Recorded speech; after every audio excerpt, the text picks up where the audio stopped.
রাঙামাটির কাপ্তাই শেষ হলো শহীদ ওয়াসিম আকরাম স্মৃতি ক্রিকেট টুর্নামেন্ট। রোমাঞ্চকর ফাইনাল ম্যাচে রাউজান রাবার বাগান একাদশকে 8 উইকেটে হারিয়ে চ্যাম্পিয়ন হওয়ার গৌরব অর্জন করেছে জায়ান্ট অফ পাহাড়তলী একাদশ।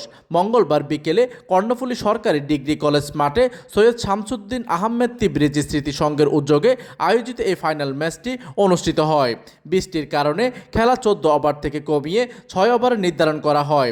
এদিকে টসে হেরে প্রথমে ব্যাট করতে নেমে রাউজান রাবার বাগান একাদশ 6 উইকেটে 57 রান তুলে জবাবে ব্যাট করতে নেমে মাত্র 4 ওভার 2 বলে 2 উইকেট হারিয়ে বিজয়ের লক্ষ্যে পৌঁছে যায় জায়ান্ট অফ পাহাড়তলী একাদশ।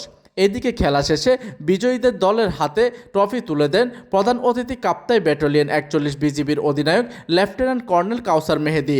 এই সময় তিনি জুলাই আন্দোলনে প্রথম শহীদ ওয়াসিম আকরামের স্মরণে এমন আয়োজনের ভূয়সী প্রশংসা করেন। যুব সমাজকে সঠিকভাবে গড়ে তুলতে খেলাধুলা কোনো বিকল্প নেই বলেন তিনি।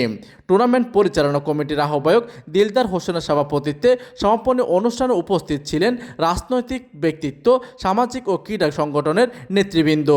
মোট 16টি অংশগ্রহণে সফলভাবে সম্পন্ন হল এই টুর্নামেন্ট।